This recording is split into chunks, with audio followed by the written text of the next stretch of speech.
3 years with his childhood sweetheart, Sophia Evans, and the craziest thing Ethan Miller had ever done was happening right now. Pressed against the door of a private booth, a thin wall separating them from the thrum of the crowded lounge, he was about to give her his first time. His eyes were dark, his breath catching in a ragged groan as their own mingled. Sophia's kisses trailed lower, and in the dizzying haze of desire, his shirt was being tugged open. Ethan's hand shot out, flustered, closing over hers. Can we not?" he whispered. A low chuckle, and her voice, soft and intoxicating, brushed against his ear. "Baby, I want every inch of you to be mine." Heat flooded Ethan's ears. His hand slowly loosened, and the shirt slid completely off his shoulders. Broad shoulders, a lean waist, muscles defined yet lean, and a twisted, angry scar that snaked from his right shoulder diagonally across his chest. It was grotesque, horrifying. The next second, the woman who had always been so tender, so mature, recoiled. Before Ethan could react, she gagged and threw up, the acrid mess splattering onto his bare skin. The seductive atmosphere shattered. Ethan's head snapped up. The desire hadn't fully left Sophia's eyes, but the flicker of raw disgust that joined it stabbed him like a shard of ice. His face went white. Humiliated, he grabbed a handful of napkins, blindly wiping at himself, his trembling hands fumbling with the buttons of his pants, failing several times to fasten them. "I think I had too much to drink. My stomach's upset," Sophia said quickly, regaining some composure. "I'm sorry. Our first time should be better than this, not?" "Here." She took his shaking hand, her touch now gentle as she wiped at the mess on his chest, then carefully fastened his buttons for him. Then she pressed soft, lingering kisses to his forehead. "Don't be mad at me, okay?" Her voice was sweet, laced with a familiar, captivating charm. Ethan gradually relaxed, managing a small nod. Sophia draped his jacket over his shoulders. "I'll have my driver take you home. Get some rest. I'm just going to hang out with my girlfriends a bit longer." He nodded again. "Okay. If you're feeling sick, don't drink anymore." She arched an eyebrow, a dazzling smile spreading across her face. "Yes, sir." Ethan's cheeks burned. He couldn't even look at anyone as he stumbled out of the booth and made his way out of the lounge. But worry gnawed at him. Worried Sophia was still sick from the alcohol, he bought some electrolyte drinks from a nearby convenience store and hurried back. As he reached the door to their private area, ready to push it open, a burst of laughter, sharp and cruel, erupted from within. "No way, Sophia. You actually puked on him." Ethan's face is a dead ringer for Nathan's. "The guy was practically throwing himself at you. Couldn't you just go through with it?" The words hit Ethan like a thunderclap. He froze, his mind reeling as if it, too, had been blown apart. "I guess I drank too much, lost control." Who knew he'd look so disgusting with his clothes off? That voice, so familiar, was etched into his bones, now delivered words of such unfamiliar, venomous cruelty. Another wave of laughter. "Ha, seriously? If it wasn't for getting Nathan to take a spot in that overseas dance program, Sophia wouldn't have had to arrange that car accident. The plan was just for a minor injury, but who knew the car would explode? Left him covered in scars. Still, Sophia's taken care of him for this long, so it's not like he lost out completely. With Nathan out of the country these past 3 years, Sophia had to make do with Ethan's face to ease her longing. Good thing that's finally almost over. A chilling numbness spread through Ethan, a profound sense of vertigo. The car accident that had destroyed his dance career. Sophia had arranged it. All along, he'd just been a placeholder, a stand-in paving the way for his twin brother, Nathan. "Sophia, Nathan's back tomorrow, right? How come you haven't dumped Ethan yet? Don't tell me you've actually developed feelings for him." Sophia scoffed. "We wait until tomorrow. Otherwise, if Ethan freaks out, what if Nathan refuses to come back? But isn't this a bit too harsh on Ethan? What if he can't handle it?" Someone else chimed in, a hint of hesitation in their voice. Sophia's reply was cool, deliberate. "Not my problem." It felt like a bullet piercing his heart, a violent, sharp pain instantly radiating through his entire body. Ethan couldn't bear to hear any more. He turned and fled. He didn't know where he was going, only that he had to get away from this place, away from Sophia, away from this grotesque, terrifying nightmare. He ran until his legs gave out, then stumbled to a crouch by the side of the road, tears finally breaking free, hot and uncontrolled. He and Sophia were childhood sweethearts. She was from one of Boston's old-money families, strikingly beautiful, exceptionally capable.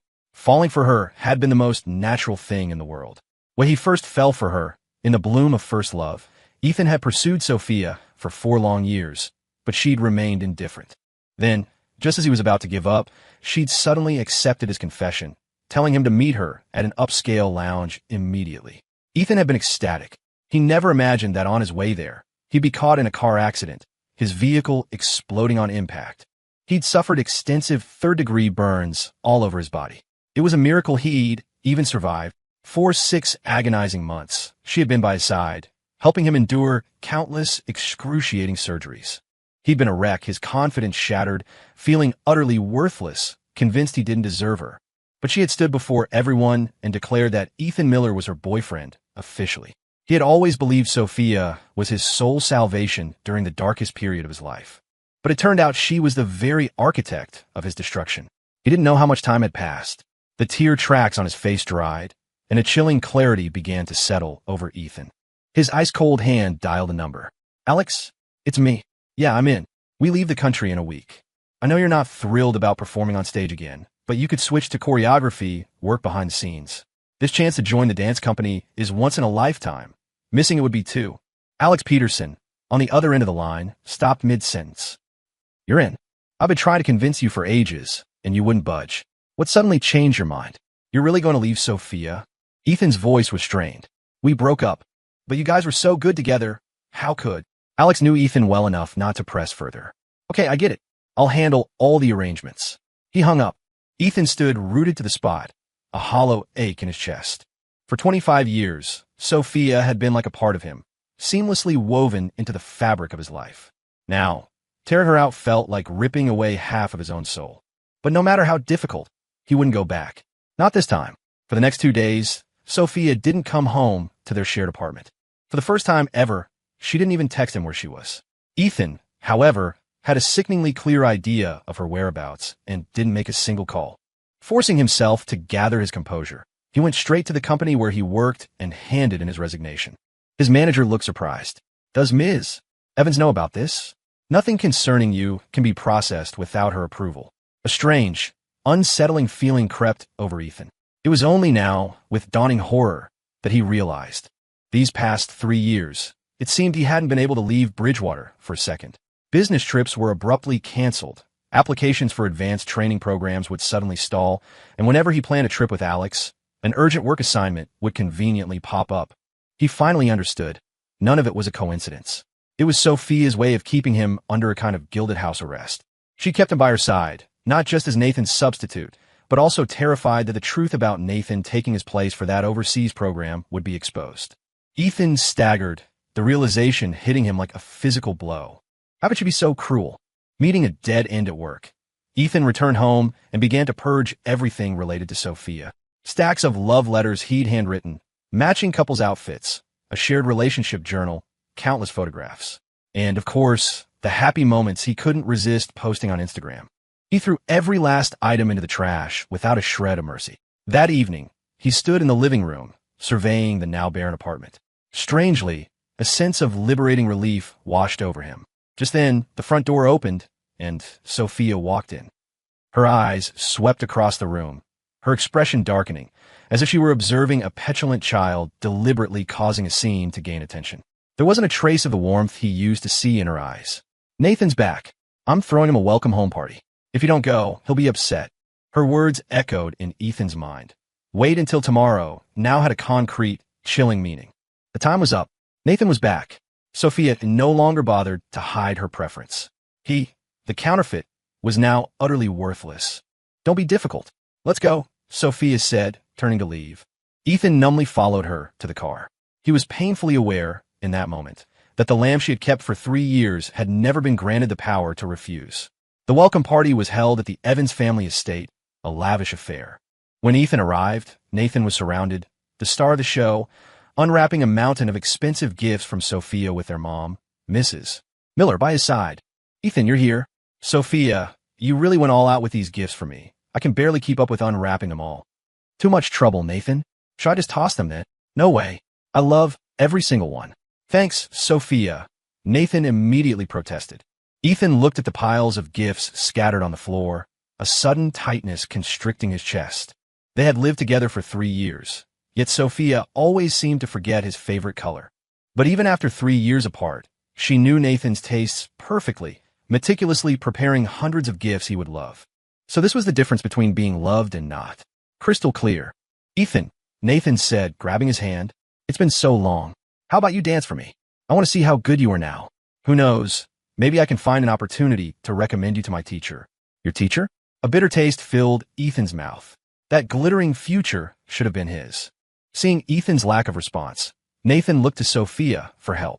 Sophia smiled indulgently at Nathan, but her words to Ethan were a clear warning. Nathan's willing to give you a chance to shine. You should appreciate it. A chill ran down Ethan's spine. He was passively led to the center of the grand hall. Ethan, you can't dance with your jacket on. Take it off. Nathan reminded him with a smile. Don't be a buzzkill, Sophia said, not even bothering to lift her gaze from Nathan. Ethan's face was pale. With trembling hands, he removed his jacket. The burn scars, previously hidden by clothing, were now exposed. The next second, a collective gasp rippled through the room.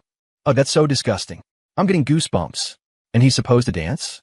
It's an assault on my eyes. If I were burned like that, I'd rather be dead. A tidal wave of malice washed over him. Ethan bit his lip so hard he tasted blood, his body trembling uncontrollably in front of everyone. Enough! Sophia's voice cut through the chatter, sharp and sudden. In an instant, the room fell silent. Ethan instinctively looked toward Sophia, a final, desperate flicker of hope instantly crushed. She didn't even glance at him. Instead, she gently covered Nathan's eyes. Don't look, sweetie. You're sensitive. It'll scare you. I didn't know about Ethan. Nathan whimpered, his voice thick with tears. I'm so sorry. I didn't mean it. I really just wanted to help. Sophia turned her head, her gaze towards Ethan now devoid of any warmth. Ethan, put your jacket back on. Or are you determined to make Nathan feel guilty until you're satisfied? It was as if a bucket of ice water had been dumped over his head. Even Ethan's breath felt cold. Look at that. Even when he did everything she said, if Nathan was unhappy, he was still the one at fault. Nathan, don't cry. We haven't finished opening your presents. Want me to help you with the rest? Sure, it's okay. You're breaking my heart when you cry like this. Sophia carefully wiped Nathan's tears. The surrounding guests were silent.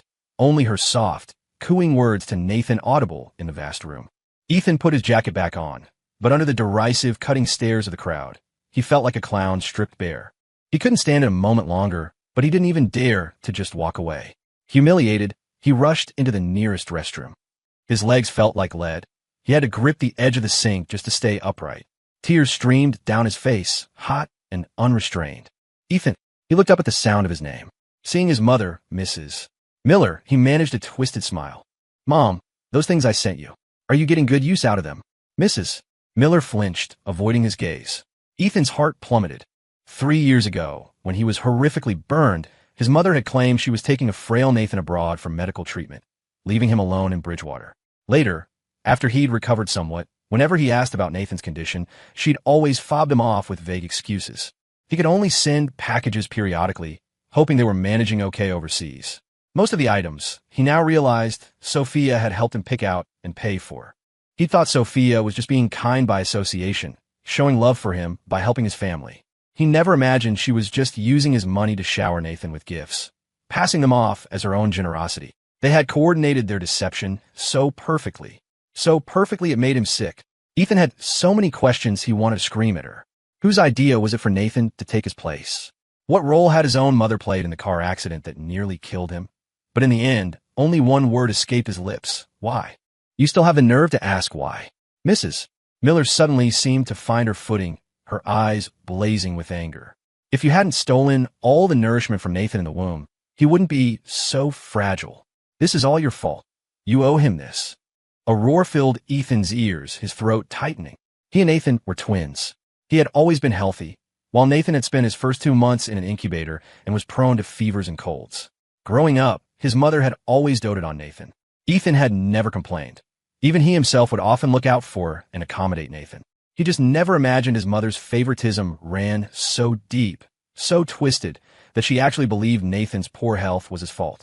Despair, cold and absolute, settled in his heart. Ethan said nothing more. He turned to leave, but Mrs. Miller grabbed his arm. Sophia and I discussed all this.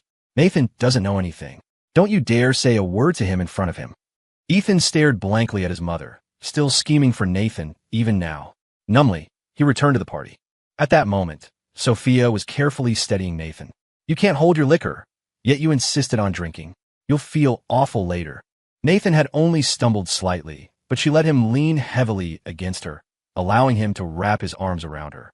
Sophia, I like you so much, Nathan murmured, his voice slurred. Sophia's eyes softened, her entire being focused on Nathan, yet her affection was so restrained, her movements meticulously proper. She glanced sideways, her eyes inadvertently meeting Ethan's lost, vacant stare. Ethan's face was a mask of indifference, but she froze, her hand holding Nathan's unconsciously loosening. Nathan, however, suddenly dipped his head and, in a daze, pressed a kiss to the corner of her lips. Sophia. The next second, all her composure shattered. Sophia wrapped her arms around Nathan's neck and pulled him into a deep, bruising kiss. Ethan stood motionless, watching Sophia clutch Nathan tightly. She was trembling, out of control, as if trying to fuse him into her very bones, to transmit 3 years of suppressed longing in that one desperate embrace. Only when Nathan let out an unconscious whimper of pain did she seem to snap back to reality, releasing him and helping the now drowsy Nathan away. Their mother, Mrs. Miller, followed closely, her face etched with concern. A ripple of whispers went through the remaining guests, then escalated into a full-blown cacophony of chatter. Well, I wouldn't choose Ethan either. All those disgusting scars. I wouldn't touch him if he paid me. Ugly people just love to cause drama. How could Ethan ever be good enough for Sophia? Sophia putting up with him for 3 years was him getting the better end of the deal, if you ask me. Ethan's fingertips trembled, a chill seeping deep into his bones. How absurd. How laughable. Sophia was the one who had destroyed him, yet now he was the one being vilified as unworthy of her. Mr. Miller, you can leave now. Sophia's assistant materialized in front of him. Ms. Evans asked me to remind you. What shouldn't be said, best remain unsaid. Ethan glanced at him once, then turned and walked away. Back at his apartment, he stood under a scalding shower for half an hour before he felt any warmth return to his body. In the dead of night, he lay in bed, counting. Soon, only 5 days left. 5 more days, and he would be free. The next day, Nathan held his first solo dance showcase since returning to the country. It blew up on social media. The showcase was personally organized by Sophia, who was by his side the entire time. Behind-the-scenes clips of their interactions went viral, and Sophia, Evans, and Nathan Miller became a trending topic, hailed as a match made in heaven. But that evening, a different video suddenly exploded online, igniting a firestorm of public opinion. The video was a solo dance Ethan had filmed at home years ago. It was this very video, seen by chance by a renowned dance instructor, that had caught the instructor's eye due to Ethan's raw talent.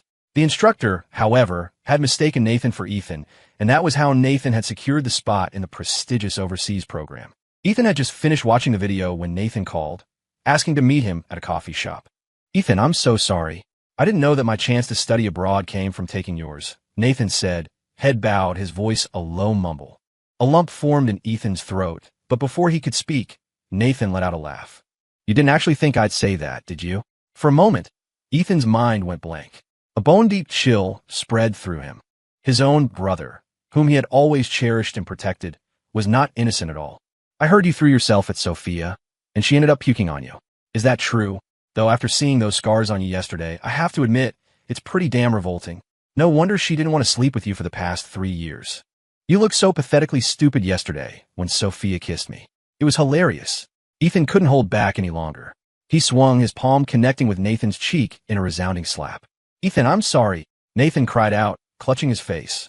I never meant to compete with you for anything. Ethan followed Nathan's gaze and spun around. Sure enough, Sophia stood there.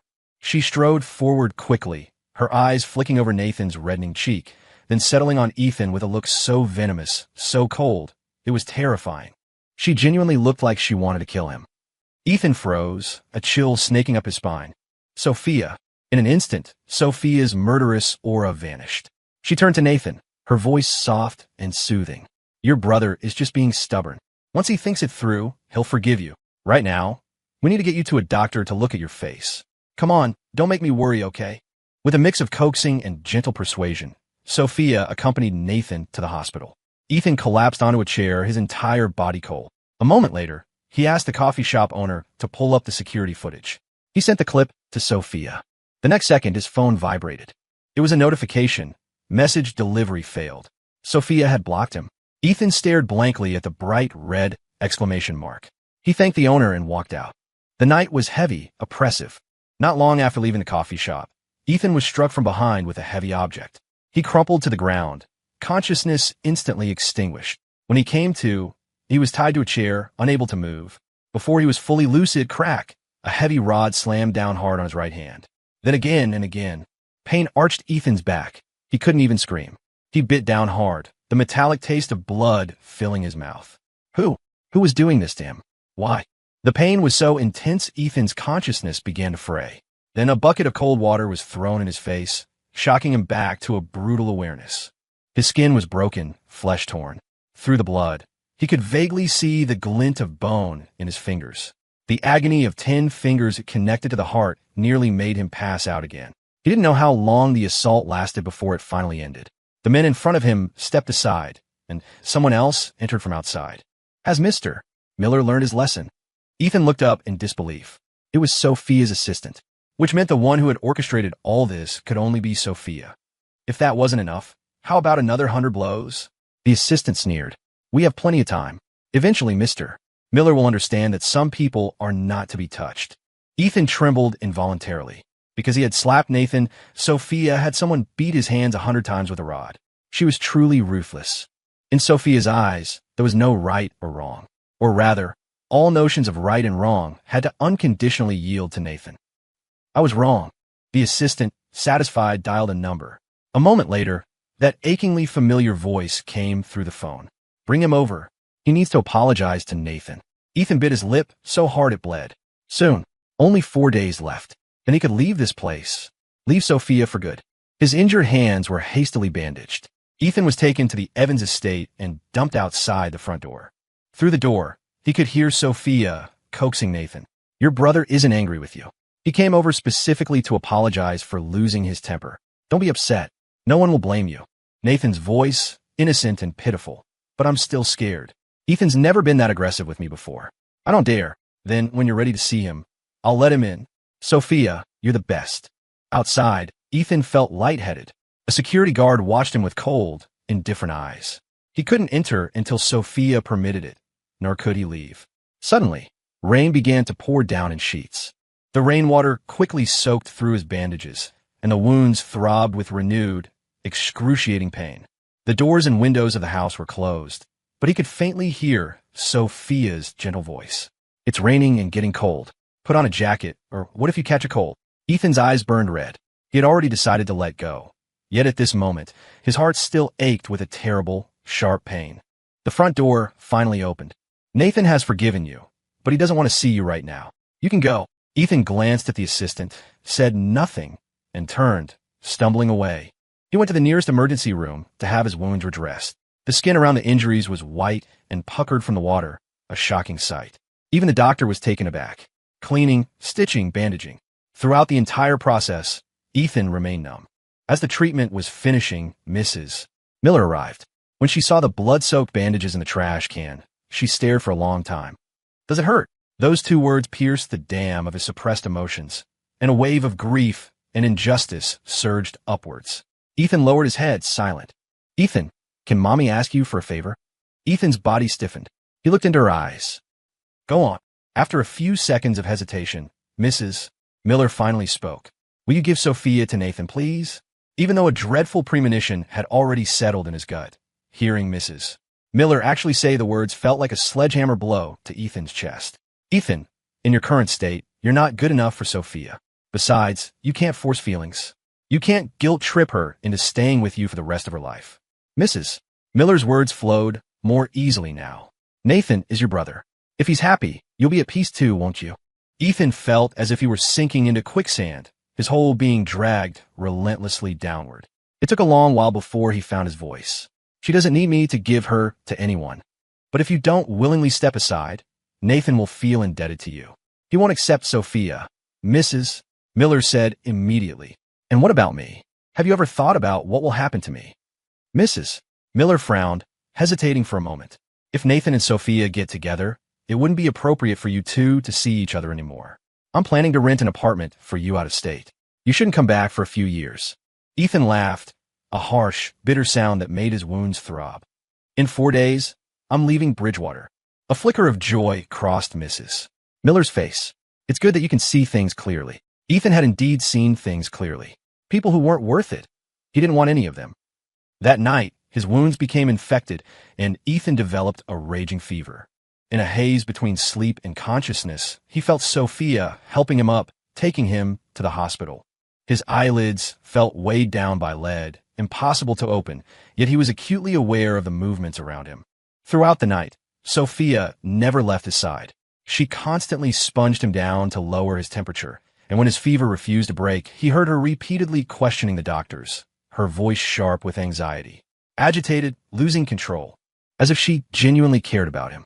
It wasn't until the next morning that his fever finally subsided, and he fully regained consciousness. He tried to move, but his hand was gently pressed down. Your 4 isn't finished. Don't move. Ethan looked at Sophia. After a sleepless night, the corners of her eyes were red, her face pale. She looked exhausted. They've retreated your wounds. As long as you take care of them properly from now on, you'll be fine. Do you want something to eat? I can have some soup sent over. He said nothing. He couldn't understand Sophia. She was the one who had harmed him like this. What was this meticulous care supposed to mean? Was it a pang of conscience? Pity? Your mother came to see me. Ethan's heart clenched. So, her visit last night, was it to make sure he wouldn't go back on his word? He didn't respond. Sophia didn't seem to care. You don't have to leave. The apartment you're living in now is yours. I'll have a monthly allowance transferred to your account. As long as you don't interfere with Nathan, I can support you for the rest of your life. Ethan's throat tightened. After destroying his future and trampling on his deepest feelings, Sophia now had the audacity to offer him charity, to support him for life. What did she take him for? In 3 days, it's Nathan's birthday. I plan to propose to him then. Nathan will only believe you genuinely wish us well if you're there. A roaring filled Ethan's ears. He couldn't utter a single word. After what felt like an eternity, he heard his own trembling voice. Get out. Sophia's eyes darkened slightly. A moment later, she turned and left. 3 days later, it was also his birthday. Ethan clenched his fists. Bright red blood flowed back up the 4-tube, staining the white plastic, dripping onto the bedsheets. He seemed oblivious to the pain, closing his eyes. Sweet memories from the past flickered through his mind. Her, sitting beside him watching the sunrise by the ocean, building a snowman with him during the first big snowstorm down south, taking care of him day and night when he had a fever. Moment after moment that had once warmed him, now twisted and distorted, completely unrecognizable. The emotional turmoil that had been boiling and churning in Ethan's chest for days finally subsided. To offer up his whole heart, to love Sophia with everything he had, that had taken him 25 years. Letting go, however, took only 4 days. Outside the hospital room door, Sophia paused, an unconscious urge making her look back, her breath catching in her throat. For years, Ethan had chased after her, his affection ardent and unashamed. Even after the accident, when self-loathing had consumed him, every time he was with her, the joy and excitement in his eyes were unmistakable. She had never seen Ethan like this, lying alone in the hospital bed, devoid of life, as if only an empty shell remained. Sophia's lips pressed into a tight line. She shouldn't care, yet a profound discomfort churned within her. The thought that had been battering her mind all night resurfaced. Ethan shouldn't be like this. An inexplicable panic seized her heart. Sophia found herself taking an involuntary step back towards his room. Her phone rang. It was Nathan. Sophia, when are you coming back? Her expression softened instantly. She turned and walked away. Just wait a little longer. I'll be right back to have lunch with you. After hanging up, just before leaving the hospital, a strange compulsion made her glance back one more time. She instructed her assistant, have someone take good care of Ethan. He is Nathan's brother. After all, nothing can happen to him. Ethan spent his last 3 days in Bridgewater in the hospital. During that time, neither Mrs. Miller nor Sophia visited, nor did they send a single message. They were busy preparing for Nathan's birthday party and Sophia's proposal. News of Nathan taking his place for the overseas program had been quashed by Sophia, who paid heavily to suppress it. The only thing dominating the trending topics now was the impending happy news of Sophia and Nathan. It seemed the whole world was blessing their union. The only thing that didn't matter was whether Ethan lived or died. Ethan checked himself out of the hospital and went back to the apartment one last time to get his luggage. Before leaving, he took one final look around, ensuring no trace of him remained in that place. He dragged his suitcase out, only to be stopped at the door by Sophia's assistant. Mr. Miller, this is a property transfer agreement. Sign it, and this apartment is yours. I don't want it. Ethan's expression was calm. I left the keys on the coffee table. You can give them to Sophia. Must Mr. Miller always go against Ms. Evans' wishes? Ethan flinched, a chill crawling up his spine. He tightened his grip on his suitcase. Of course, he had to leave, to completely sever ties with the people and events of Bridgewater. The assistant stepped aside. Mr. Miller, I'll be waiting here for your return. Cold sweat slicked Ethan's palms. He forced himself to remain composed, got into a taxi, and headed for the airport. His flight was in an hour. Once he left, it would all be over. Sophia couldn't do anything to him then. The journey was uneventful, yet Ethan's unease grew with every passing minute. The moment he dragged his suitcase into the airport terminal, a swarm of reporters, appearing from nowhere, rushed towards him. Ethan Miller is here. They brandished cameras and microphones like weapons, descending upon him like flies scenting carrion. In the chaos, a reporter yanked hard at his shirt, exposing his scars to the open air. That's him from the photos. So many scars. It's truly disgusting. Quick, get pictures. This is great material. Ethan Miller, were you attacked in retaliation for being promiscuous? Is that how you got like this? A chorus of disdain and revulsion, the incessant flashing of cameras. In that moment, Ethan felt as if he had been plunged into hell. Why aren't you saying anything? Do we hit the nail on the head? Look at these photos. How do you explain these? Photographs were thrust in Ethan's face, each one a dagger twisting in his heart. In one photo after another, Ethan was barely clothed, his eyes closed, his body arranged in a series of humiliating, almost submissive poses. A roaring filled his ears. He couldn't hear a thing. The clothes torn open in the photos, they were the ones he'd been wearing the day he was brutally beaten with that rod, his skin flayed open. Mr. Miller, I'll be waiting here for your return. So that's what Sophia's assistant had meant. Sophia had never, ever intended to let him go. The taste of blood filled Ethan's mouth. He stared blankly at the surrounding faces. To be so scarred and still stir up trouble, he's just rotten to the core. Take more pictures, help him get some publicity. Maybe he can attract some business for people with special tastes. He was shoved and pulled by the crowd. The scene before him blurred, a dizzying carousel of faces. He gradually stopped hearing their words, only the shrill, uncontrolled ringing in his own head. The unfamiliar faces grew more grotesque, like monsters revealing their true forms, brandishing claws and fangs, determined to drag him down to hell. He didn't know how long it took before the reporters, having gotten their fill of photos, finally let him go. His luggage lay scattered on the floor. His boarding time had long passed. Strange, assessing glances fell on Ethan. He felt a bone-deep chill, moving like a zombie, dazed as he stumbled towards the exit. Buzz, buzz. His phone vibrated relentlessly with news alerts, all about him. The photos were pixelated, but his face was horrifyingly clear. The callous, humiliating headlines plunged him into an abyss. Why? Why were they doing this to him? He hadn't done anything wrong. He just wanted to leave this place. Was even that too much to ask? Tears splashed onto his phone screen. News alerts kept popping up. He'd close one with a trembling hand, only for another to appear. Suddenly, Ethan tapped on a notification. It wasn't a news article, but a message from Sophia's long-silent group chat with her girlfriends. WTF, this is character assassination. Isn't this too cruel to Ethan? Sophia, how is Ethan supposed to live this down?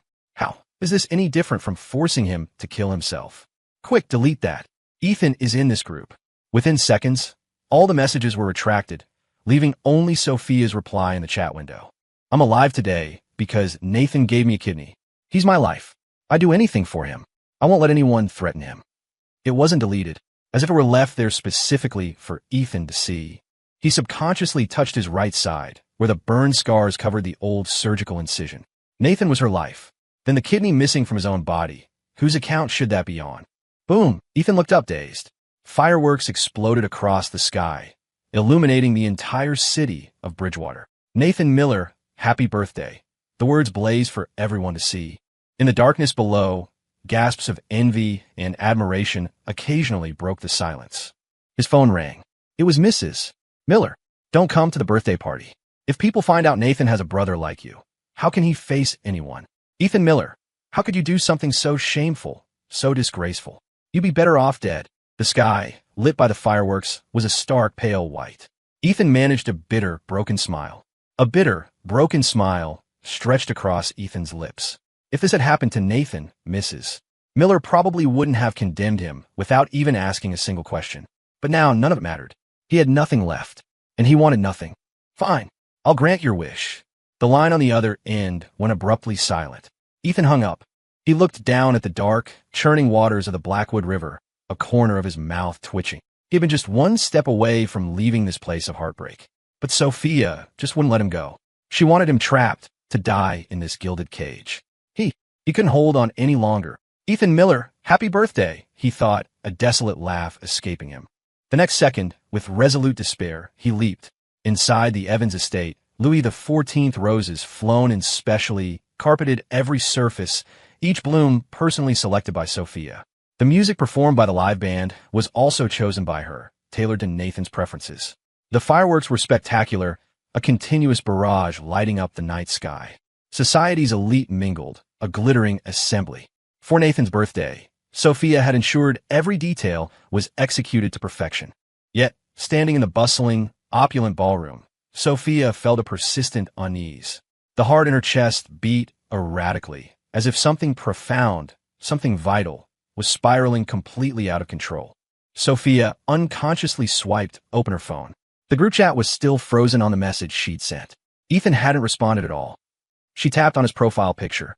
She had blocked Ethan, but some strange impulse had made her keep their chat history. She scrolled up. Last year, on this exact day. It's my birthday today, and you're on another business trip, not coming back? I'll try my best. She knew how hollow that "I'll try my best" had been. At that very moment, she'd been busy celebrating Nathan's birthday, an ocean away.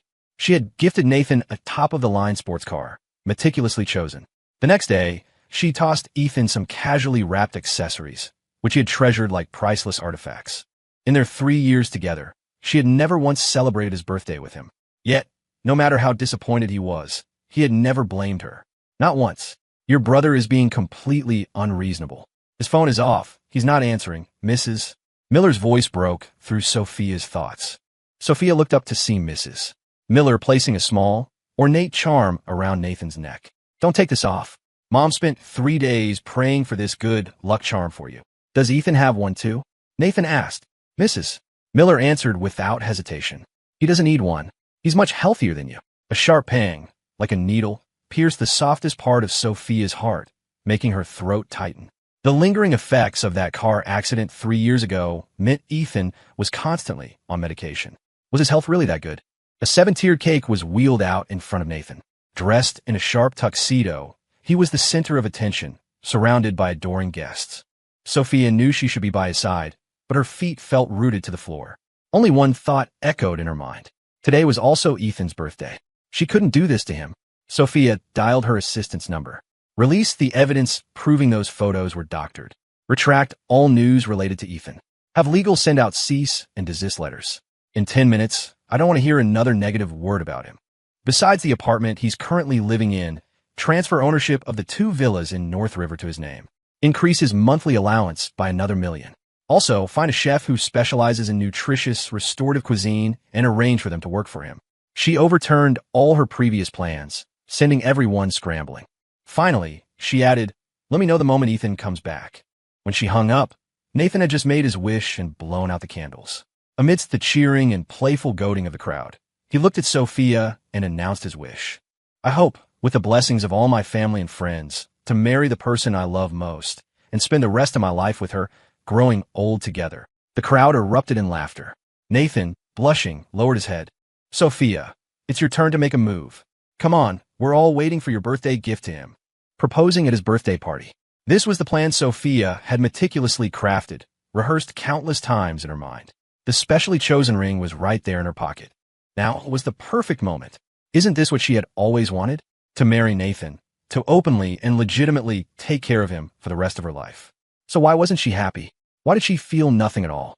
Sophia remained silent. The surrounding chatter gradually died down, the atmosphere growing awkward, strange. Nathan looked up, trying to mask his unease. Sophia, what birthday present did you get for me? Sophia snapped back to the present. I'm sorry, she said, her voice flat. I forgot to prepare one. Her girlfriends exchanged bewildered glances. Nathan's fingernails dug into his palms, unnoticed. Sophia proposing was supposed to be a sure thing. What do you want? I'll get it for you later, Sophia asked. Nathan shook his head. Having you here with me, Sophia, that's the best birthday present I could ask for. For the latter half of the party, Sophia stayed by Nathan's side, attending to him diligently, though her eyes flickered to her phone constantly. 10 o'clock. Still no word that Ethan had returned. 11 o'clock. Her phone remained silent. An inexplicable anxiety gripped her, making it impossible to sit still. Sophia handed Nathan a plate with a slice of cake. I have some things to take care of. Nathan nodded obediently. Okay, Sophia, go do what you need to do. Sophia patted his head gently and turned to leave. Her girlfriends were aghast. Sophia is acting so weird. Wasn't she supposed to propose tonight? What on earth is she thinking? She's the one who destroyed Ethan, and now she's the one moving heaven and earth to clear his name. Could Sophia be regretting it? Does she have feelings for Ethan after all? The speaker's eyes met Nathan's, and she abruptly fell silent. Nathan smiled, a picture of harmless innocence, as he carried his dessert to the sofa. Only when he lowered his head did the smile vanish. Before this, he had never considered Ethan a threat, but the dessert Sophia had given him. Half of it was mango, Ethan's favorite, and he, Nathan, was allergic to mangoes. Before heading back to the apartment she'd once shared with Ethan, Sophia paid 10 times the original price to buy the last cake from a high-end bakery. She placed the cake on the coffee table and looked around. The apartment felt empty, sterile, like a showroom model. Not a single trace of Ethan remained. She'd known he'd cleared things out and hadn't cared before. But now, suddenly, the air felt thin, making it hard to breathe. She opened her phone and unblocked Ethan's number. Where are you? I'll come pick you up. Her message disappeared into a void. No response. Sophia's throat tightened, the unease intensifying. As long as you don't affect Nathan, everything else is negotiable. Still, no reply. 11:30. Ethan hadn't come back. 12 o'clock. As the clock struck midnight, Sophia lit the candles on the cake, took a picture, and sent it to Ethan. Ethan, happy birthday. Then 1 o'clock, 3 o'clock, 6 o'clock, 10 o'clock. The melted frosting dripped onto the coffee table, a sticky, chaotic mess. There was still no sign of Ethan at the door. Sophia hadn't slept all night. Her eyes were bloodshot. She wouldn't let him leave Bridgewater. He was smart. Coming back was his best option. Apart from sacrificing his dance career, she could give him the best of everything else. So why hadn't he returned? How dared he? The door opened. Seeing her assistant enter, the faint light in Sophia's eyes dimmed again. Ms. Evans, all we can confirm is that Mr. Miller left the airport. His exact whereabouts are still unclear. The assistant hesitated for a moment. Does it really matter where Mr. Miller went? Why are you wasting your time looking for him? Sophia's heart clenched. She didn't know what she was thinking. Even if Ethan truly left, the impact on Nathan would be minimal. Why couldn't she have just spent a complete birthday with Nathan? Why did she have to find Ethan? The assistant received a call, his expression changing drastically. Ms. Evans, Mr. Miller. He. At the hospital. The moment Sophia entered the room, Nathan's tears began to fall. His face, neck, and hand were covered in scrapes and bloody marks. He cried, his body trembling, but made no sound, which made him look exceptionally pitiful. What happened? Sophia asked. It was Ethan. Mrs. Miller's eyes blazed with fury. Sophia had no doubt that if Ethan were present, his mother would tear a piece of flesh from him. He's an animal. He could even lay hands on his own brother. When he was just born, I should have smothered him. Sophia found the words grating and cut her off. What exactly happened? He tricked Nathan into going to the outskirts of town, hired some thugs to beat and torture him. If the bodyguards you arranged hadn't noticed something was wrong and rushed over, Nathan might have had his arms and legs broken. Mrs. Miller lamented, tears streaming down her face. Sophia looked at Nathan. Are you sure it was him? She knew best how much Ethan adored this brother. How could he resort to such cruel methods? Ethan, he told me to wait for him, that he'd be right back. But what I got was... Nathan's face was pale, and he trembled with fear. Sophia, why would Ethan do this to me? What did I do wrong? A lump formed in Sophia's throat. He hadn't done anything wrong. But what about Ethan? His body scarred by burns, his future forcibly stalled, his reputation ruined. What had he done wrong? Sophia, you have to catch that ungrateful wolf and make him pay, Mrs. Miller said vehemently. A sudden pain shot through Sophia's heart. Auntie, you take care of Nathan first. I'll handle this. She turned mechanically and left the room. Soon, the assistant brought the results of the investigation. The 3 thugs confessed. Someone approached them, paid them to go to a designated place, and beat Mr. Nathan Miller to within an inch of his life to cripple him. We checked the bank records. The money used to hire them was transferred from Mr. Ethan Miller's account. Sophia said nothing, her throat tight. Ms. Evans, once we find Mr. Miller, shall I arrange for him to be sent to the Eclipse Club? The Eclipse Club, Bridgewater's most notorious high-class den of vice, catering to the most depraved desires of the so-called elite. If Ethan went in there, he wouldn't come out without losing more than just his skin. You dare. Sophia's eyes suddenly turned dangerously cold. The assistant froze. Previously, when Ethan had merely slapped Nathan, Sophia had ordered him to be beaten 100 times with a rod. An eye for an eye, 100-fold. Wasn't that her usual way? Sophia closed her eyes. After a while, she spoke, her voice hoarse. Find him first. After the assistant left, Sophia stood motionless for a long time. But the agitation in her heart, she couldn't suppress it at all. What would she do after finding Ethan? She couldn't think. Retaliate 100-fold? She didn't think she could do it. An eye for an eye? The thought of handing Ethan over to another woman was unbearable. Sophia turned to see Nathan approaching. He looked extremely anxious. Do you not like me anymore? You don't want me? Of course not. He let out a sigh of relief, then looked into her eyes. Sophia, Mom said you were going to propose to me yesterday. Why did you change your mind? I'm really scared you'll suddenly stop liking me. You said you'd be with me for a lifetime. Marry me, okay. Sophia didn't speak. Nathan's eyes gradually reddened. Her heart softened. Nathan had saved her life. She couldn't abandon him. She was just about to nod stiffly when a call came in. The moment she answered, Sophia felt as if she'd been plunged into an abyss. Ms. Evans, Mr. Miller. He jumped into the river. He committed suicide. A roar exploded in Sophia's ears, her mind instantly blank. Nathan tugged at her sleeve, his eyes wide with worry. Sophia, what happened? She snapped back to reality and stumbled towards the exit. Nathan quickly tried to grab her, but when he saw her bloodshot eyes, the hairs on his body stood on end. Get away from me. His hand froze in midair as he watched Sophia rush out like a madwoman. Panic seized Nathan's heart. This was the first time he had ever seen Sophia so utterly undone. Who had called? What on earth had happened? Nathan. Mrs. Miller's voice came from behind him. Mommy has thought of a way. From now on, Ethan will never be able to hurt you. Nathan took a deep breath, his expression reverting to one of soft, innocent vulnerability. What way, Mom? Whatever had happened with Sophia didn't matter. The evidence was solid. A trip to the hospital for him in exchange for Ethan never being able to recover. Worth it. On the way, Sophia ran countless red lights. The closer she got to her destination, the more frantic she became. Ethan committed suicide. How was that possible? He had always been so strong. 3 years ago, after that horrific car accident, through countless agonizing days and nights, he had never once thought of giving up on life. How could he commit suicide now? It had to be a mistake. They were just trying to scare her. He was definitely hiding somewhere, waiting to laugh at her. She reached the Blackwood River. The guillotine that had been hanging over her head crashed down with a deafening thud. Sophia felt a chilling cold seep into her bones, as if she were trapped in an endless nightmare. Several fire trucks were parked along the riverbank. Search and rescue boats were busy on the water.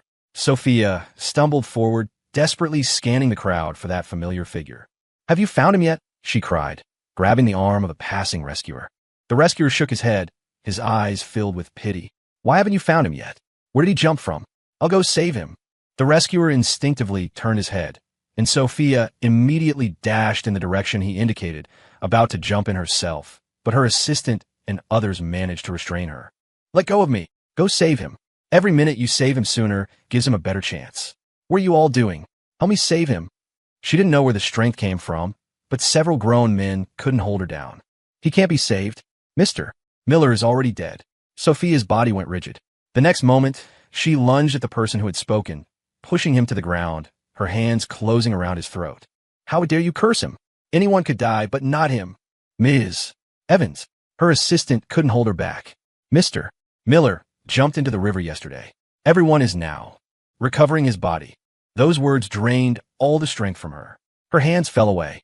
The man she'd been choking scrambled to his feet and fled. Sophia stood motionless, so still and silent she might have been a statue. After a long while, she heard her own hoarse voice. I don't believe it. Ethan wouldn't die. Sophia mobilized everyone she could, sending them to search for Ethan. Then, she demanded the surveillance footage from the bridge, watching it frame by agonizing frame, searching for any sign that Ethan had been rescued. Even though others had already reviewed the footage, even though everyone knew Ethan couldn't possibly be alive, Sophia clung stubbornly, insanely, to that sliver of delusion. For 2 days and 2 nights, Sophia didn't eat or drink. She ignored everyone's pleas, staying by the riverbank, waiting for the final verdict. "We found something." Sophia dragged her stiff body forward, rushing towards the commotion, but then she stopped, hesitating, unable to take another step. She knew better than anyone that what they found at this point could not be hope. Though Sophia didn't move, the crowd gathered around automatically parted, creating a path. On the ground lay a soaked, bloated jacket and a cell phone. Only then did Sophia feel a spark of life return. Thank God, it wasn't Ethan. "Ms. Evans, could you please identify if this jacket and phone belong to Mr. Miller?" "They're his." Sophia didn't hesitate. When they lived together, she always forgot things related to Ethan. She forgot he liked blue. She forgot he loved mangoes. She forgot he was only 5 minutes older than Nathan, yet had endured 25 years of injustice. But now, every detail related to Ethan seemed seared into her mind, an agonizing, indelible brand. She could even accurately recall every single time Ethan had worn that jacket. "Ms. Evans, we've searched the entire Blackwood River and found nothing else. The river connects to the ocean. It's very likely his body was washed out to sea." The lead rescuer looked at her. "We can issue a death certificate for you. You can use that to handle the official procedures." "No need." Sophia's face was deathly pale, yet she remained stubbornly fixated. "If he's alive, I want to see him. If he's dead, I want to see his body." The rescuer was silent for a moment. "My condolences." Sophia managed to twitch her lips. "Condolences for what? They only found his jacket and phone. How dare they say Ethan was dead?" She stumbled forward, her trembling hands failing several times to pick up the jacket and phone. Someone, unable to watch any longer, helped her, placing the 2 items in her grasp. Sophia's vision blurred. She pressed the wet jacket to her heart, murmuring, "Ethan, please don't play this kind of joke on me, okay? Stop hiding from me. If you come back, I'll do anything you ask. I know I was wrong. I'm begging you, please come back, okay? Ethan." But the person who needed to hear couldn't. No matter how much she said, it was futile. Sophia finally collapsed, fainting, but her hand still clutched Ethan's jacket and phone with a desperate grip, as if they were a last lifeline. She awoke in a hospital room. Sophia frantically searched around until she confirmed Ethan's jacket and phone were there. Only then did she feel a sliver of post-traumatic relief. "Ms. Evans, the search team looked for another day and night. No leads. They pulled everyone back this morning," her assistant said, entering the room. After a long pause, Sophia finally spoke, her voice hoarse. "I know." The assistant hesitated for a moment. "Mr. Nathan has called me many times. He wants to see you." "No." Sophia handed Ethan's phone to her assistant. "Restore all the data." "All right." The assistant took the phone, glancing at her. In less than a week, Sophia had lost so much weight she was almost unrecognizable. Her eyes were lifeless, imbued with a chilling, skeletal desolation. By now, anyone could see how important Ethan was to her. But if she'd known then what she knew now, why did she act as she did? That evening, the data on Ethan's phone was recovered. Sophia watched the surveillance footage from the Blackwood River Bridge for what felt like the 100th time. The moment Ethan jumped, there wasn't a hint of hesitation. She pressed pause. Her fingers trembled as she caressed the solitary figure on the screen. A violent pain ripped through every inch of her body, over and over. What was he thinking in that final moment? Sophia picked up Ethan's phone. It took a long while before she dared to open it, to look. In doing so, she also opened Pandora's box. Because she had blocked Ethan, the surveillance video from the coffee shop where he met Nathan was still in his unsent messages to her. Sophia clicked on it. Nathan's voice filled the air. "Ethan, I'm so sorry. I didn't know that my chance to study abroad came from taking yours." A pause, then a sneer. "You didn't actually think I'd say that, did you? I heard Sophia puked on you. Is that true? God, that's rich. You looked so pathetically stupid yesterday when Sophia kissed me. It was hilarious." Sophia's entire body began to tremble, her eyes turning a feral, bloodshot red. So, Nathan, the one she had cherished, protected from any harm, was this despicable. And for someone like him, she had hurt Ethan again and again. She was the stupidest one of all. Sophia's trembling hand tapped on the most recent message. It was from the group chat with her girlfriends. the one where she had specifically warned Ethan. I'm alive today because Nathan gave me a kidney. He's my life. I'd do anything for him. I won't let anyone threaten him. The message showed as read. Ethan had seen it. Sophia's vision blurred. Her friend's messages had all been retracted, but she remembered every single word with horrifying clarity. Sophia, how is Ethan supposed to live this down? How is this any different from forcing him to kill himself? Her indifference at the time now boomeranged back, a precision strike, plunging a knife deep in her heart. It was her. She had personally driven Ethan to his death. Driven the person she loved most to his death. Sophia's head snapped up, her gaze fixed on the still pause surveillance footage. With a shaking hand, she dragged the progress bar backward, back to before Ethan had looked at his phone. Ethan, don't look. We won't look. I didn't mean that. I just. Ethan, please believe me, okay? I never, ever wanted you to. Her finger accidentally slipped, and the playback jumped forward. Ethan leaped. The screen was empty. The blood drained from Sophia's face. Panicked, frantic, she dragged the progress bar back again, only then letting out a shaky breath. As if by doing this, she could pretend Ethan was still alive and well. That he was just too angry with her, hiding somewhere, refusing to see her. Her phone rang, the sound jarringly loud. Sophia hadn't intended to answer any calls, but when she saw Mrs. Miller's name on the caller ID, her gaze froze. A moment later, she answered. Sophia, have you found Ethan yet? I want to talk to you about how to deal with him. Sophia's eyes were ice cold. All right. Half an hour later, Mrs. Miller arrived at the hospital. Seeing Sophia's ravaged state, she was visibly stunned. She was visibly stunned for a moment. Auntie, how do you plan to deal with Ethan? Sophia asked, her voice frigid. Mrs. Miller finally snapped out of her daze, too preoccupied to notice much else, and handed Sophia a file. I've thought it over carefully. Just sending Ethan out of state isn't enough. He needs to get married, start a family. Only then will he completely give up any inappropriate ideas. I've specifically chosen someone. It's not easy for Ethan to find a partner in his condition. I've explained everything to the woman. She doesn't mind, and she guarantees that after marriage, she and Ethan will stay out of state and won't come back. This is the only way to ensure he can't hurt Nathan again. A permanent solution. Sophia took the file. The photo showed a plain-looking woman, who even appeared older than her stated age. She read the description that followed. 32 years old, works odd jobs, meaning no stable employment. Congenital disability in her right leg. Highest education, middle school.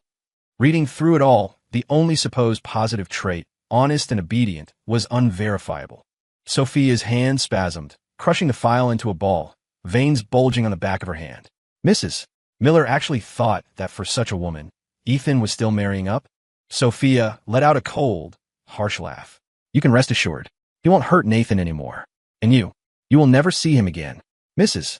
Miller froze, and suddenly a profound, inexplicable unease washed over her. Sophia, what do you mean by that? Sophia remained silent, but Mrs. Miller's face paled, fear mounting within her. Say something. What do you mean, I'll never see him again? Sophia closed her eyes. Ethan is dead. 4 simple words, yet uttering them felt like her heart was being pierced by 1,000 needles. She opened her eyes, a blood-red hue tinting their dark depths, thick with a dangerous aura. Mrs. Miller's mind went blank. A deafening, intensifying ringing filled her ears, making her feel lightheaded and unsteady. What nonsense are you talking? How could Ethan possibly die? She stared intently at Sophia. Was it you? What did you do to him? Sophia laughed. Everything I've done. Don't you already know? Besides, you had a part in it too. Mrs. Miller's eyes turned red, but Sophia's laughter grew wilder, more unhinged. So Mrs. Miller wasn't entirely indifferent to this son after all. It was just that Ethan was too obedient, too sensible, never fighting for anything. So his suffering in Mrs. Miller's eyes had become a matter of course. Ethan killed himself on his birthday. Mrs. Miller opened her mouth, but no words came out. Suddenly, she latched onto a desperate hope, like a drowning woman grasping at straws. You're lying to me. The day after his birthday, he lured Nathan out, hired thugs to hurt Nathan. If he were dead, then... Sophia turned her laptop screen towards Mrs. Miller and pressed play. The timestamp was in the top left corner of the surveillance footage. The camera had even captured the extravagant fireworks display she had put on for Nathan that entire night. Mrs. Miller shook her head, but her gaze was riveted to the screen. No, It can't be, how could it? The last call, Ethan answered, was from you, Sophia said, enunciating each word with chilling precision. Mrs. Miller looked up, her expression dazed. Suddenly, an uncontrollable tremor ran through her body. That phone call, the one she hadn't paid much attention to, every word of their conversation now echoed in her ears. Don't come to the birthday party. If people find out Nathan has a brother like you, how can he face anyone? Ethan Miller, how could you do something so shameful, so disgraceful? You'd be better off dead. As if to confirm something, Mrs. Miller frantically pulled out her phone, checking the call log against the time on the screen. The call had ended exactly 5 seconds before Ethan jumped. And in that call, Ethan had said, "Fine, I'll grant your wish. Sophia Evans, it was you." Mrs. Miller's hate-filled eyes bore into her. "You drove my Ethan to his death." "Yes," Sophia nodded. "But didn't you condone it all? Snatching Ethan's opportunity for advanced study and giving it to Nathan." Mrs. Miller had condoned it. When Ethan had the car accident, to prevent him from finding out the truth and causing a scene that might affect Nathan, Mrs. Miller had tacitly agreed with her to conceal it. And 3 years later, when Sophia abandoned him for Nathan, it was Mrs. Miller who had actively facilitated it. "Now you can tell me, what exactly did you say to him?" The words were seared into her brain, yet when Mrs. Miller tried to speak them, she stammered. "I told him he was a disgrace, and that he should just die, and he said, 'Fine.'" The metallic taste of blood spread in Sophia's mouth.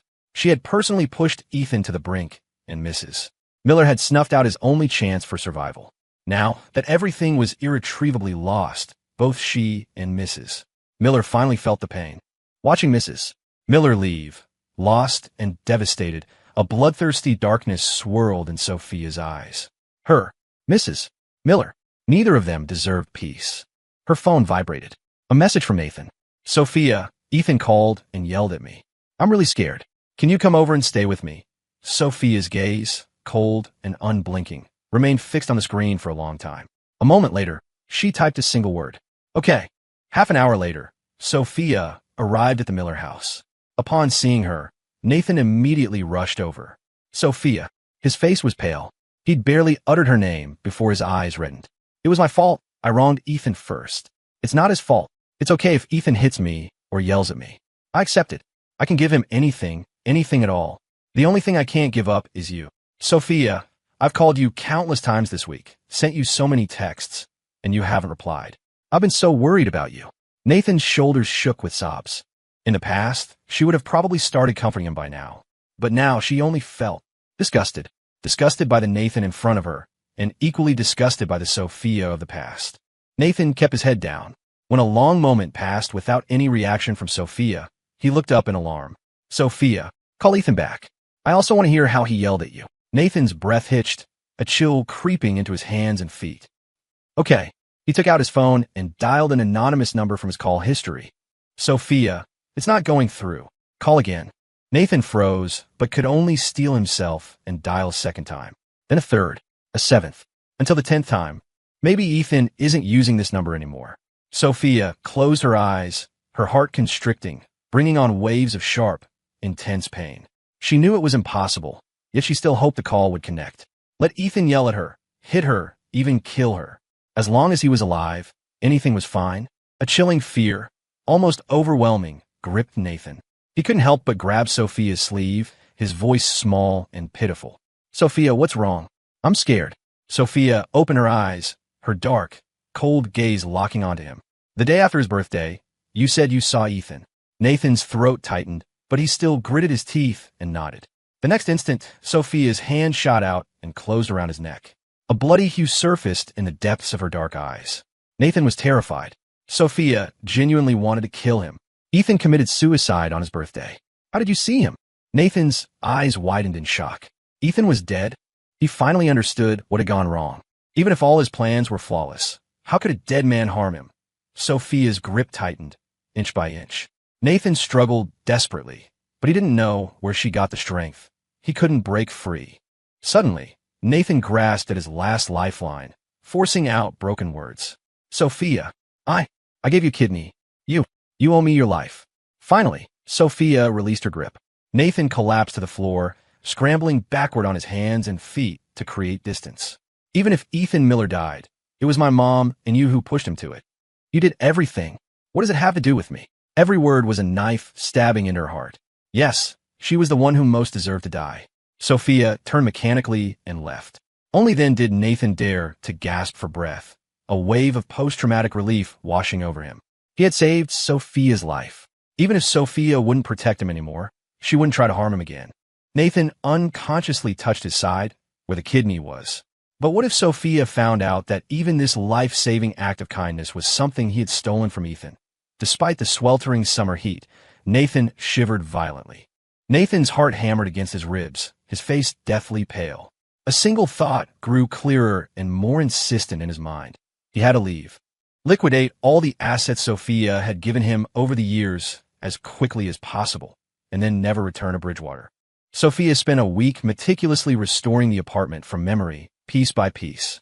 But objects were cold, lifeless. No matter how similar, they held none of Ethan's warmth. Without him, nothing felt right. Sophia started coming home later and later each day, an instinctive, desperate hope for a miracle flickering within her, that one day Ethan would call, asking her to come home early. But hope, she knew, was destined to be unfulfilled. At the lounge, Sophia once again stayed until the middle of the night. Her girlfriends, hearing she was there, rushed over to try and talk some sense into her. But before they could even begin, Ethan's old phone, which Sophia now carried, rang. Sophia answered instantly. Ethan isn't available to join the group tour right now. Please reschedule. He'll go when he has time.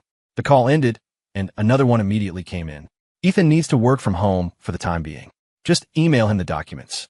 Sophia put the phone down. The private room fell silent. After a moment, someone tried to lighten the mood. Sophia, it's been ages since we all had a drink together. We absolutely have to tonight. A drink was placed in front of Sophia, but she pushed it away. She smiled faintly. I won't drink. Ethan hates the smell of alcohol on me.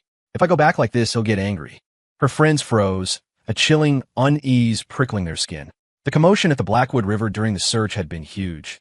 They were well connected and had known for a while. Ethan was dead, but Sophia's current state. She was clearly acting as if he were still alive. Sophia, Ethan, isn't he? Sophia's head snapped up. The bloodthirsty, crazed look in her eyes made the speaker choke on their words, terrified to continue. Suddenly, a thunderstorm broke outside. The menacing aura around Sophia instantly dissipated. She stood up abruptly. I have to go home. I can't leave Ethan alone there. I'm worried about him. After Sophia left the room, her friends exchanged horrified glances, a cold dread settling in. Beneath Sophia's current calm, a storm of madness was brewing, just waiting for someone to prick the surface. Half an hour later, Sophia pushed open the door to her apartment. Ethan, I'm home. No one answered. She continued, as if to herself. It's raining really hard outside. I was afraid you'd worry, so I came back early. It's so late, you should be asleep. I won't disturb you. The bedroom door was slightly ajar, the room beyond steeped in darkness. Sophia stared at the door for a long moment, then turned and went into the study. Previously, when she worked, Ethan would always come and sit with her. Now, Sophia sat in his old chair, opened his files, and tried to emulate his way of handling his work. As if by continuing what he did, by following his past plans. As long as it didn't end, he would still be there. The next morning, a message arrived on Ethan's phone. It was a hospital checkup report. Sophia opened it. Dry, tedious examination results. She read each word carefully. Lingering effects from the car accident. None of them life-threatening, but every single one was a persistent torment. A sharp, stabbing pain pierced her heart. Ethan, I recently heard about 2 traditional Chinese medicine doctors who are experts in health and recuperation. I promise I'll nurse you back to health bit by bit, okay? She turned to the next page of the report. Sophia's pupils contracted violently. Her gaze locked onto a specific section of the report, and her entire body began to tremble. The report indicated that Ethan's right kidney was missing, and she remembered with chilling clarity. The kidney Nathan had donated to her was also his right one. She didn't know how much time had passed before Sophia, dazed, finally dialed a number. I need you to investigate the person who donated a kidney to me back then. Find out who it really was. In less than 2 hours, the investigation results were on her desk. The kidney missing from Ethan's body was, at this very moment, inside hers. Sophia's trembling hand went to her right side, her eyes bloodshot. She could barely breathe. What had she done? How could she have hurt Ethan, who had loved her more than life itself, in such a way? She didn't even dare to imagine how Ethan had endured it all. His birthday, A day that should have been a celebration was the day she had forced him onto a path of no return. Ethan, I'm so sorry. I was wrong. I really can't take this anymore. Please come back, okay? I'll do anything. Give me one more chance, please. Sophia's shoulders slumped, her sobs choking her, rendering her unable to speak another word. Her mind replayed scenes of her and Ethan together. Back then, Ethan had just survived another surgery. Lying in a hospital bed, his face was pale, yet he still managed to smile for her. I'm not complaining. Fate already gave me the best thing in the world. I can't be greedy. He probably never imagined that all the suffering he would subsequently endure, suffering he never should have faced, would be inflicted by her. Sophia pressed his phone to her heart. Everyone who hurt you will pay the price. Just wait for me a little longer, okay? Nathan was selling off his assets at low prices, trying to liquidate them quickly. Even so, the amount of money in his accounts was still substantial. But the moment the money landed, his accounts were frozen. Nathan was terrified. The only person capable of doing this was Sophia. He couldn't get the money. He couldn't wait any longer. Worst case, he'd leave the country first. If he was desperate enough, he could find another Sophia. Nathan hailed a cab late at night, heading for the airport. But the car quietly deviated from its route. By the time he realized it, it was too late. This isn't the way to the airport. Where are you going? The driver didn't respond. The hairs on Nathan's body stood on end. He started screaming. I'm warning you, stop the car. Stop right now. The doors were locked. He couldn't open them. Nathan frantically fumbled for his phone, but there was no signal. Finally, the car stopped on the outskirts of the city. Nathan's panic reached its peak. The moment he was forcibly dragged out of the car, he recognized them. The three men waiting there were the same thugs he had hired. These thugs could only be out and about again because of Sophia. His being forcibly brought here was also her doing. I want to see Sophia Evans. There's been a misunderstanding between us, but we can clear it up. You dare touch me? Everyone in Bridgewater knows I'm the one Sophia Evans protects with her life. You are. A heavy blow landed on his leg, and he screamed in agony. Nathan Miller, Ms. Evans has two messages for you. One of the thugs spoke, his voice devoid of emotion. First, do you remember now whose kidney is inside my body? Nathan's eyes widened, a bone-chilling cold seeping into his marrow. In that instant, he understood with terrifying clarity. Sophia would never let him go. Thwack! Another blow landed, then a third, a fourth. The pain was unbearable. Nathan heard the sickening crack of his leg bone shattering. As his consciousness began to fade, he was jolted awake by a splash of cold water. Ethan had once endured 100 blows from a rod. He too was now beaten 100 times with a heavy stick. Finally, Sophia's second message reached his ears. Ms. Evans also said, you owe Ethan for everything, and you will repay every single debt. Nathan was rushed into an operating room for emergency surgery. When Mrs. Miller arrived, the surgery had just ended. The doctor informed her of the outcome. Nathan's leg bones were completely shattered. He would need a cane for the rest of his life, and his legs would bear hideous, indelible scars. His budding dance career was unequivocally over. The opportunities he had stolen from Ethan were now repaid with interest. Mrs. Miller nearly collapsed. Before Nathan even regained consciousness, she received a call from Sophia and hurried to the Evans estate. Sophia. Mrs. Miller looked at Sophia pleadingly. I beg you, please let Nathan go, will you? Ethan is already gone. I can't lose another son. Sophia said nothing, merely pushing a file across the table. Mrs. Miller frantically looked at it and froze. It was the file of the woman she had once arranged for Ethan to marry. Only some of the details had changed. Honest and obedient had been replaced with insecure, prone to paranoia, with violent tendencies. She had a history with a boyfriend whom she had once put in the hospital for a month with a broken bottle. Mrs. Miller instinctively shook her head. I didn't know it would be like this. I thought. Sophia let out a derisive snort. In the past, Mrs. Miller hadn't cared about Ethan, so she hadn't even bothered to verify the information. A careless, I thought, had nearly destroyed Ethan's entire life. Mrs. Miller's face turned ashen. I really never imagined. I truly have Nathan marry her. Mrs. Miller's eyes widened in disbelief. How can that be? How could a woman like that possibly be good enough for? Under Sophia's cold, unwavering gaze, she fell silent. Yes, she thought such a person wasn't good enough for Nathan. But how? Then, had she once thought Ethan was the one reaching above his station? Didn't you ask me to let Nathan go? Sophia's voice was chillingly calm. This is the only way. A bone-deep coldness spread through Mrs. Miller. If Sophia wanted to, she had 1,000 ways to end Nathan's life. The only way she offered was a fate perhaps worse than death for him. But she couldn't. She truly couldn't watch Nathan die. After a long pause, Mrs. Miller picked up the file with trembling hands and stumbled back to the hospital. She told a newly awakened Nathan what was about to happen. I refuse. Nathan stared daggers at Mrs. Miller, veins bulging on his forehead. I'd rather die than marry someone like that. You know you don't have another choice. Nathan, of course, knew what his mother meant. If he wanted to live, he had no choice. When Sophia had favored him, she could give him anything. But once she turned against him, she could just as easily send him to hell. Mrs. Miller choked back a sob and poured Nathan a glass of water. I hate you.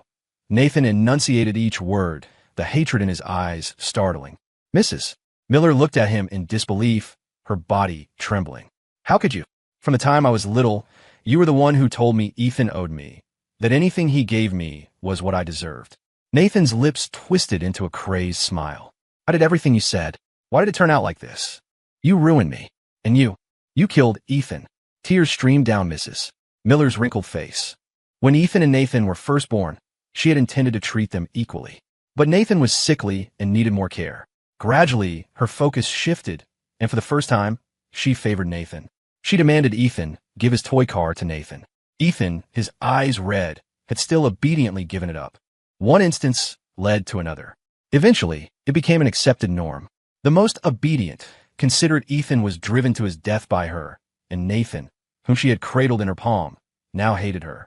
Divine justice. This was her retribution. Nathan watched his mother's stumbling figure, his own eyes gradually reddening. Memories of how Ethan had once treated him surfaced. If he hadn't usurped the life-saving kidney donation Ethan made, if he hadn't, out of jealousy, stolen his chance to study abroad, if he hadn't deliberately targeted him upon returning to the country. But regret was always the most useless emotion. The bones in his leg seemed to throb with a fresh wave of intense pain. Nathan finally broke down, sobbing uncontrollably. 1 year later, Evans Corporation, during a lunch break, an intern unwrapped a package, carefully taking out a newly arrived music box. He pressed the switch. A ballerina twirled, and snowflakes drifted inside the crystal globe. Where can I buy one of these?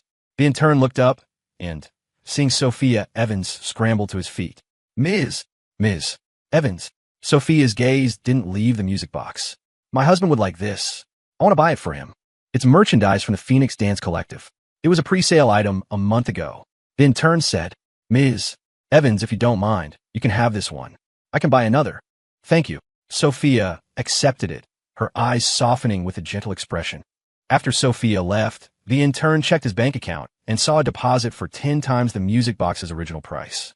He wasn't the first in the company to receive such an overpayment, but he was still flabbergasted. Ms. Evans really spoils her husband. Sophia Evans didn't socialize, had no scandals. Apart from work, everything in her life revolved around her husband. Accompanying her husband to watch the sunrise by the sea, learning to cook nutritious meals to nurse him back to health, sparing no expense to acquire things he liked. She was the epitome of a perfect wife. The intern rested his chin on his hand. Ms. Evans and her husband are so in love, but why does Ms. Evans herself seem so? He couldn't quite describe it. Sophia was almost devoid of emotion, living without vitality. Only when she mentioned her husband did her rigid demeanor show a fleeting spark of life. The intern turned his head. Hey, supervisor, have you ever met Ms. Evans' husband? What does he look like? The supervisor handed him a stack of work documents. Ms. Evans is unmarried. The intern froze, his eyes wide with disbelief. Sophia returned home and immediately placed the music box on the coffee table, which was already laden with various gifts. There was also a birthday cake.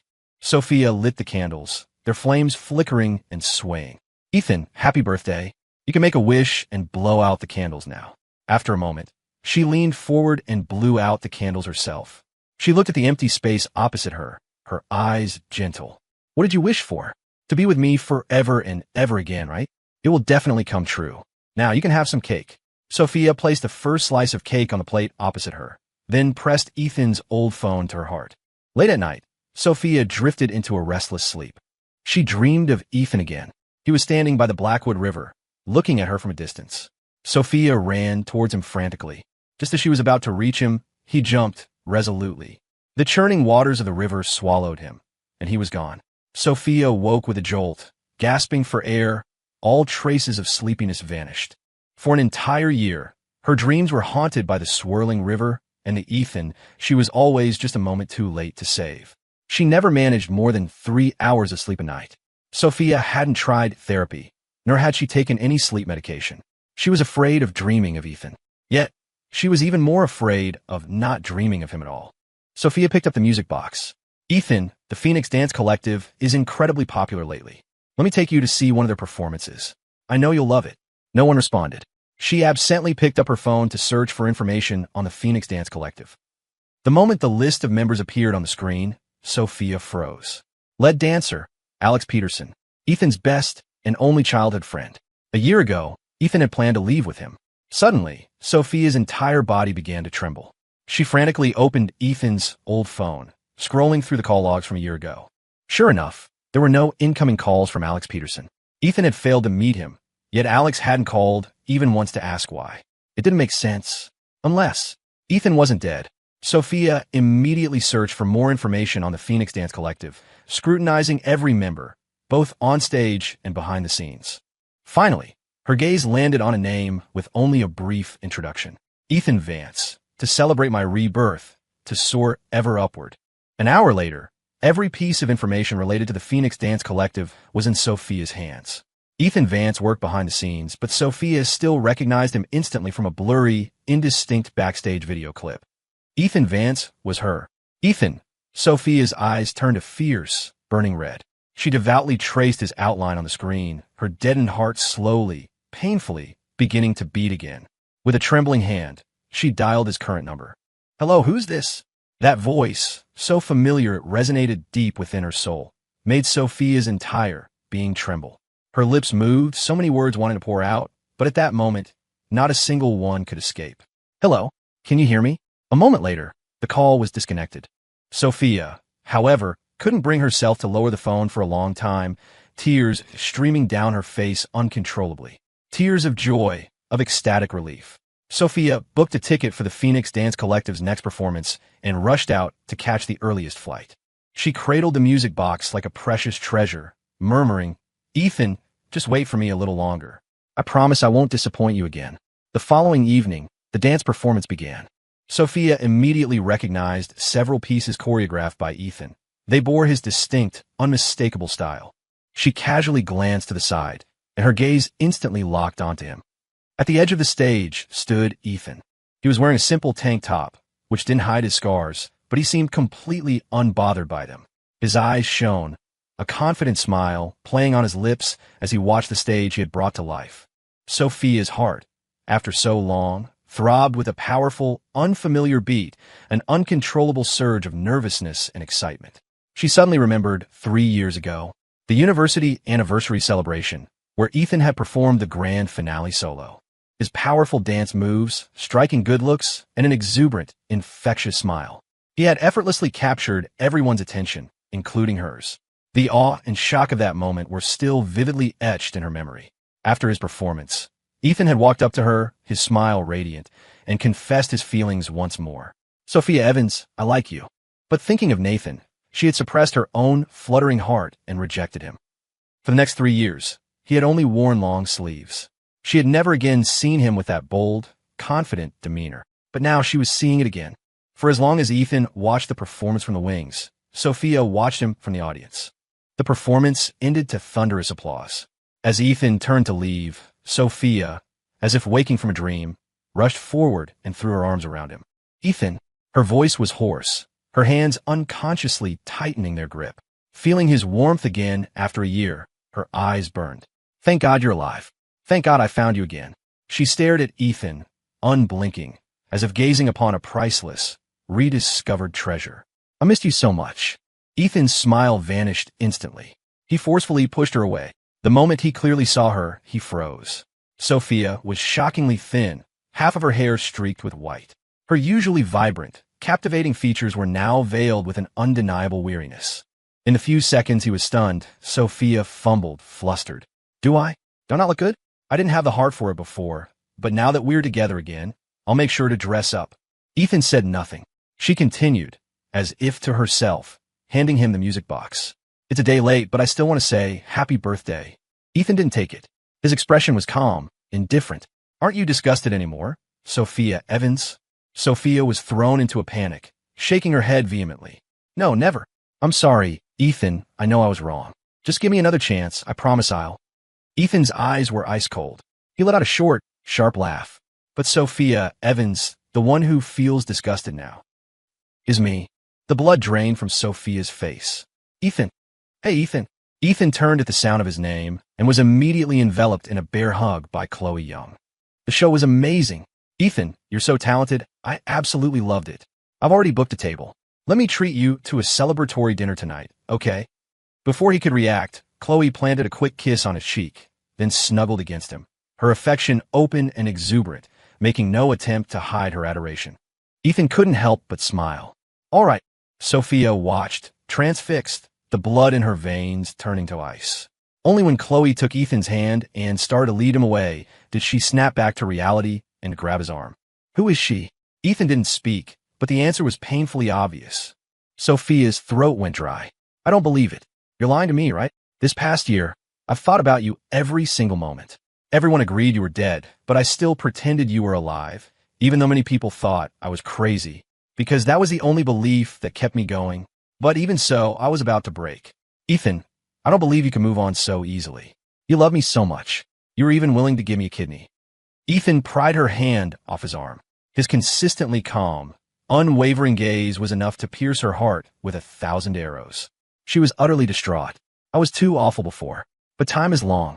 I can make you forgive me eventually. Ethan said nothing, simply turned and walked away.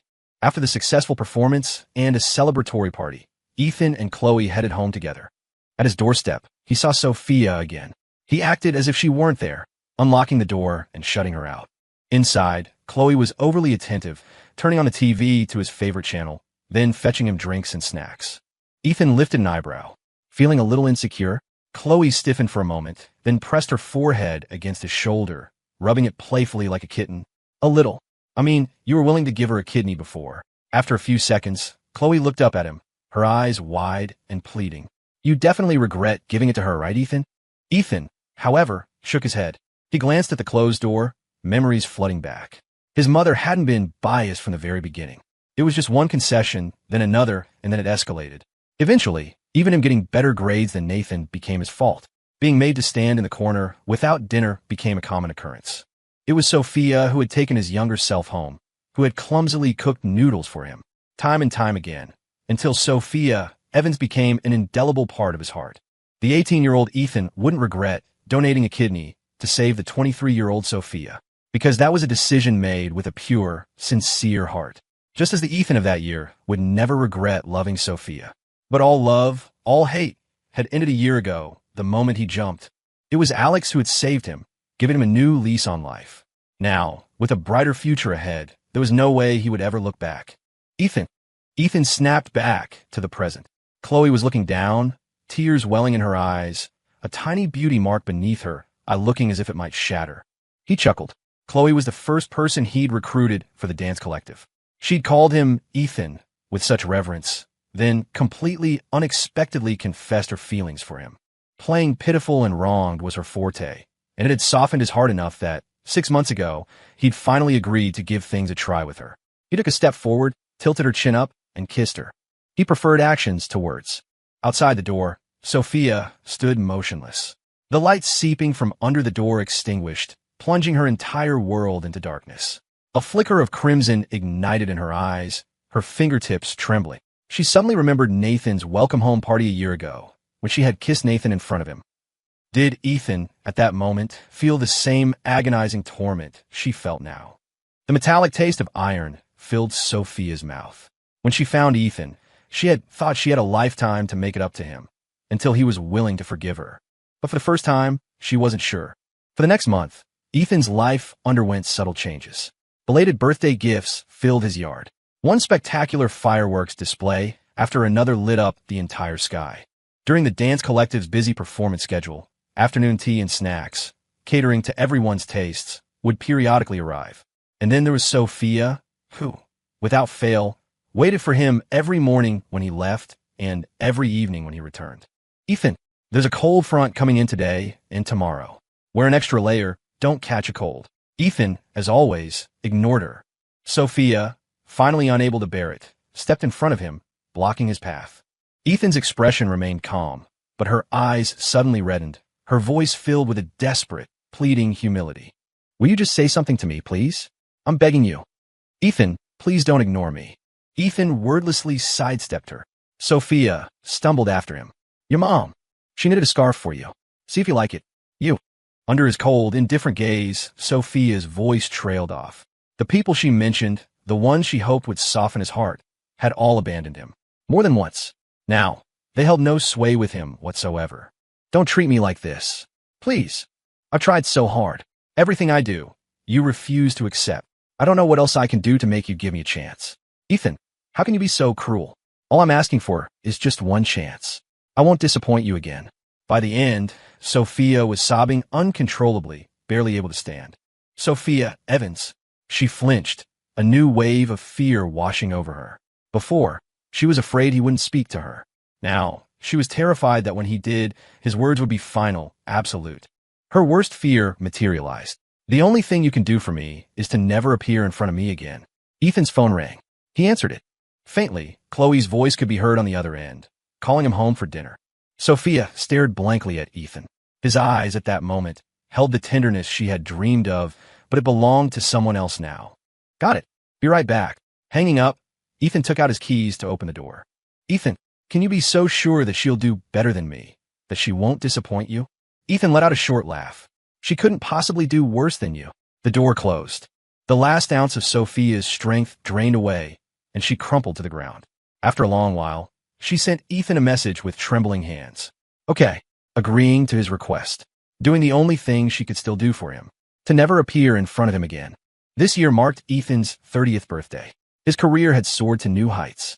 He still managed the dance collective from behind the scenes, only occasionally taking the stage when a mood struck him. Even so, he had amassed a large following.